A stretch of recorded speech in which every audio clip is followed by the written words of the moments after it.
দিল্লির যন্তর মন্তরের ছাত্র আন্দোলন, ভারতে মেডিকেল ভর্তি পরীক্ষার কোশ্চেন লিক হয়েছে, বুঝছেন? এই প্রশ্ন লিক হওয়ার কারণে লক্ষ লক্ষ পরীক্ষার্থীর জীবন অনিশ্চিত হয়ে পড়ছে, বহু মানুষ ক্ষতিগ্রস্ত হয়েছে। দাবানলের মতো আন্দোলন ছড়ায় পড়ছে দিল্লির যন্তর মন্তরে। আজকের ভিডিও থেকে আমরা জানবো কিভাবে এই আন্দোলন ভারতের নরেন্দ্র মোদী সরকারের জবাবদিহিতার জন্য একটা বড় প্রশ্ন তুলে দিছে এবং কিভাবে এই আন্দোলনটা অল্প কয়েকদিনের মধ্যে ভারতের সর্বস্তরের জনগণের সাপোর্ট পাইল।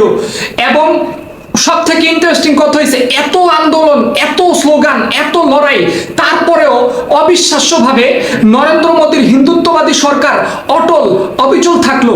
আজকের ভিডিওতে আমরা বিস্তারিত আলোচনা করব এই বিষয়ে। ভারতের মেডিকেল কলেজে ভর্তি পরীক্ষার জন্য যে সর্বভারতীয় পরীক্ষা হয় ওইটার নাম হইতাছে নিট, NEET নিট। ঘটনা হয়েছে বহু বছর ধরে ভারতে বহু এরকম প্রতি বছর গুরুত্বপূর্ণ সব পরীক্ষায় প্রশ্ন লিক হয়েছে, বুঝছেন?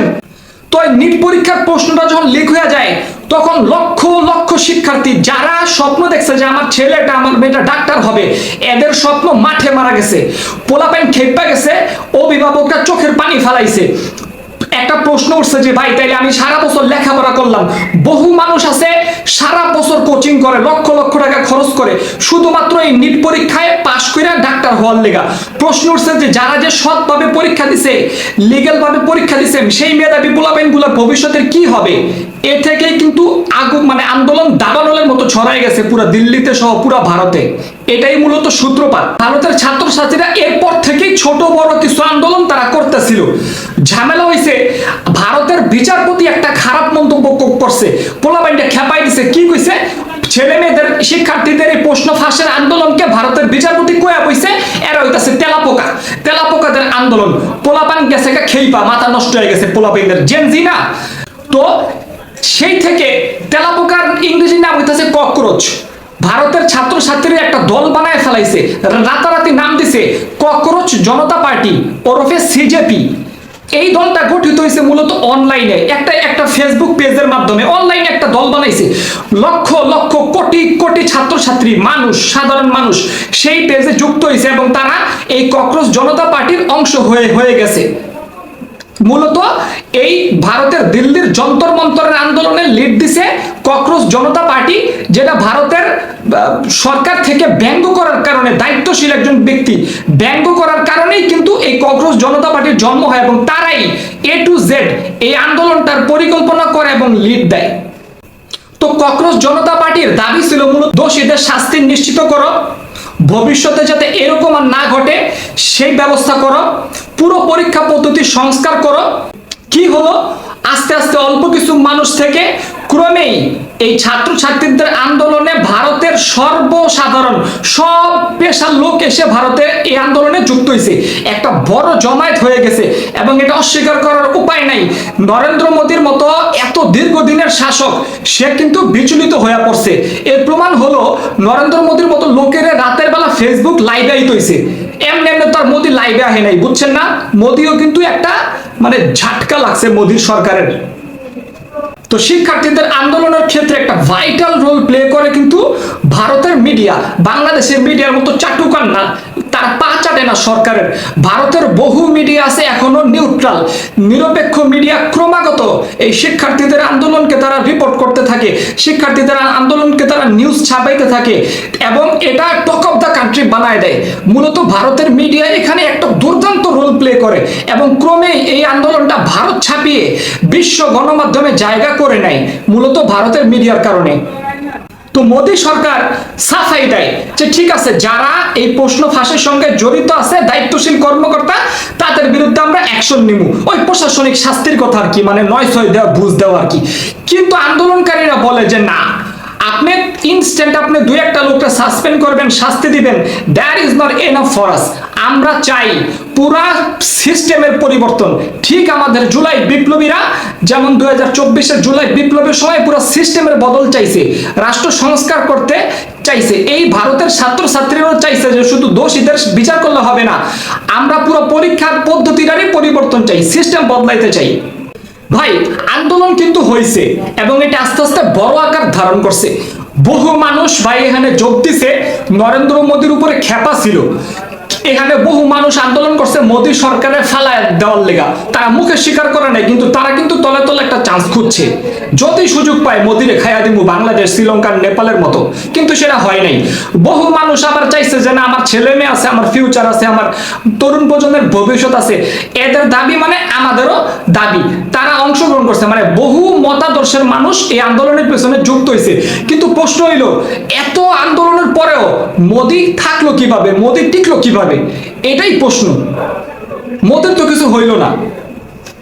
আপনারা জানেন ভারতে হট ফেভারিট কারা, সব থেকে পপুলার কারা ভারতে? বলিউডের নায়ক নায়িকারা। তারপরে সব থেকে পপুলার কারা? ক্রিকেটাররা, সেলিব্রিটিরা। ভারতের বলিউডের নায়ক নায়িকারা এই আন্দোলনের সংহতি জানাইছে, ক্রিকেটাররা সংহতি জানাইছে, সুপারস্টাররা সবাই সংহতি জানাইছে। মোট কথা এটা হয়ে উঠছে টক অফ দ্য কান্ট্রি। তখন এটা একটা সার্টেন টাইমের পরে গিয়ে এটা আর শুধুমাত্র শিক্ষা ব্যবস্থা সংস্কারের আন্দোলন না, এটা মূলত একটা মানে ইয়াং জেনারেশনের মোদী সরকারের বিরুদ্ধে চরম অসন্তোষের বহিঃপ্রকাশ হিসেবে এই আন্দোলনটা কিন্তু একটা সময় দাঁড়ায় গেছিল। মোদী সরকার কেন টিকে গেল? মোদী সরকার মূলত টিকে গেছে, এটার বহুমাত্রিক কারণ আছে। সামাজিক, অর্থনৈতিক, সাংস্কৃতিক, রাজনৈতিক, ভারতের যে কালচার আছে সবকিছু মিলা এটা আসলে নির্দিষ্ট একটা কারণে যে মোদী সরকার টিকছে তা না। মোদী সরকার টিকে থাকার পিছনে অনেকগুলো কারণ আছে। মূলত আন্দোলনটা হয়েছে শিক্ষা ইস্যু নিয়ে। তো মানুষ মনে করছে শিক্ষার্থীদের আন্দোলন, এইটার সাথে আবার সরকার পতনের সম্পর্ক কি? এই কারণে মানুষ মানে খুব বেশি একটা এটা কি সরকার পতনের ওই আন্দোলন হিসেবে দেখে নাই। তারপর হইতেছে বিরোধী দলের ভূমিকা এখানে গুরুত্বপূর্ণ। মোদী সরকার টিকা গেছে কারণ ভারতে যে ওই কংগ্রেস সহকারে অন্যান্য ছোট ছোট যে বিরোধী দলগুলো আছে বিচ্ছিন্নভাবে ভাই, তাদের ভিতরে কোনো সমন্বয় ছিল না। রাহুল গান্ধীরে দেখলাম চিৎপটাং করে ধইরা টাইনা নিয়ে গেল, তার বোনরে দেখলাম টাইনা নিয়ে গেল, গাড়ির মধ্যে থেকে স্লোগান দিল, মানে একে অপরের সাথে সমন্বয় করে যে সরকার ফালাইতে হবে, ভারতের বিরোধী দলের কোনো সমন্বয় ছিল না। এই কারণে মোদীও একেবারে অক্ষত অবস্থায় সিংহাসনে বসে আছে, পারে নাই মোদীরে ফালাইতে। আরেকটা গুরুত্বপূর্ণ বিষয় মোদী টিকে যাওয়ার কারণে, কারণ আন্দোলন চলমান অবস্থায় কিন্তু মোদী সরকার জান প্রাণ দেওয়ার চেষ্টা করছে।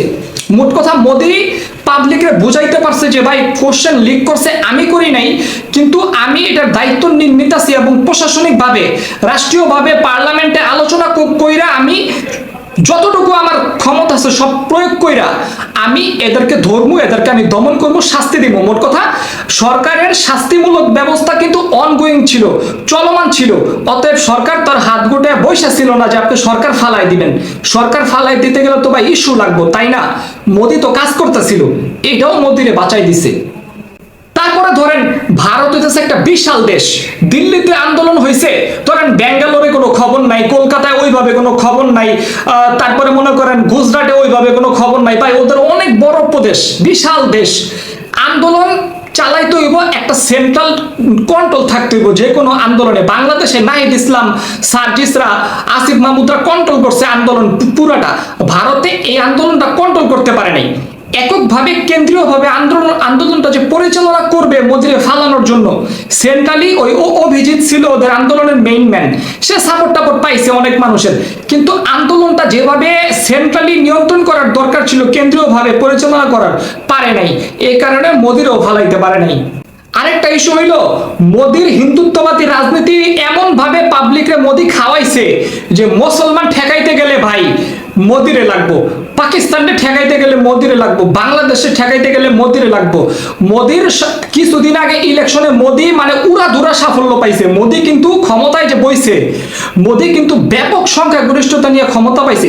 কংগ্রেসরে উড়ায় লাইছে মিয়া, রাহুল গান্ধীরা পাত্তাই পাইতেছে না। গত 2-3টা ইলেকশন ধরে কংগ্রেস খাবি খাইতেছে। তৃণমূল কংগ্রেস মমতা বন্দ্যোপাধ্যায় সেও হাইরা গেল শুভেন্দুর কাছে। শুভেন্দু কিন্তু এই মোদীর লোক, তাইলে বুঝেন মোদীর পাওয়ারটা কি। সংখ্যাগরিষ্ঠতাও একটা বড় একটা এখানে রোল প্লে করছে যে মোদীরে ফালাই দেওয়া এত সহজ না। আর কথা হইলো ভারত ভাই বিশাল একটা দেশ, অনেক গরিব মানুষ আছে, এখানে খাইতে পায় না, নারীদের নিরাপত্তা নাই, স্বাস্থ্য বিষয়ের সমস্যা আছে, শিক্ষা বিষয়ের সমস্যা আছে। ভাই ওদের বলিউড দেখে তো ভারতের বিচার করলে হবে না, ক্রিকেটারদের জীবন দেখে ভারতের বিচার করলে হবে না। ভারতের পাবলিকের খালি যন্তর মন্তরের আন্দোলন নিয়ে সারাদিন পইরা থাকলে হবে না ভাই, তাদের আরো অনেক সমস্যা আছে, অনেক চাওয়া আছে, অনেক পাওয়ার বিষয় আছে, অনেক হিসাব নিকাশ আছে। তারা শুধুমাত্র শিক্ষার্থীদের আন্দোলন নিয়ে পইরা থাকবে। আরো অনেক গুরুত্বপূর্ণ ইস্যু কিন্তু মানুষের সামনে ছিল, শিক্ষা, শিল্প, স্বাস্থ্য খাত। এই কারণে মানে ছাত্রছাত্রীদের আন্দোলনটা দিয়া মোদির মতো একটা হেভিওয়েট লোকরে ফালাই দিব, সরকার থেকে হটাই দিব, ওই লেভেলের সিরিয়াসনেস কোনো সময় অর্জন করতে পারে নাই। আরেকটা গুরুত্বপূর্ণ কারণ, আন্দোলনটা সত্যিকার অর্থে সরকার বিরোধী হয়তো কোনো সময় ছিলই না। যারা আন্দোলন করছে তারা হয়তো সত্যিকার অর্থে প্রকৃত অর্থে সরকার ফালাইতেই চায়নি। তারা হয়তো চাইছিল যে সীমিত পরিসরে একটা আন্দোলন হবে, আমরা আমাদের দাবি দেওয়াগুলো যদি পেয়ে যাই তাইলে হয়েছে ভাই। সরকার টরকার ফালানোর মতো ইতিহাস ভারতে নাই, মানে ভারতের কালচারটা ভিন্ন, অনেক বড় দেশ, অনেক মানুষ। আর বড় কথা হচ্ছে ভারতে ন্যাশনালিজমটা কিন্তু সাবকন্টিনেন্টে সব দেশেই ন্যাশনালিজম স্ট্রং, কিন্তু ভারতের ন্যাশনালিজম সবচাইতে বেশি স্ট্রং। এরা ভাই নিজের দেশের কাছে কোনো কিছু তারা পরোয়া করবে না, দেশের প্রশ্নে, জাতির প্রশ্নে সবাই ঐক্যবদ্ধ থাকবে। তারা কিন্তু বাংলাদেশ বা শ্রীলঙ্কা বা নেপালের মতো এরকম সরকারের রূপে খেপা না। আর বাংলাদেশ, শ্রীলঙ্কা, নেপাল থেকে সবাই শিক্ষা নিছে। এখন আর কেউ ভাই ওই ভুলগুলো করবে না যেগুলো তিনটা দেশের সরকার করছে তৎকালীন, যারা উৎখাত হয়েছে। সর্বোপরি কি হইল? ছাত্র জনতার বিজয় হইল, ভারতের গণতন্ত্রের বিজয় হইল। কেমনে দেখেন, ভারতের গণতন্ত্র আমরা অনেক গালি দেই কিন্তু যথেষ্ট শক্তিশালী।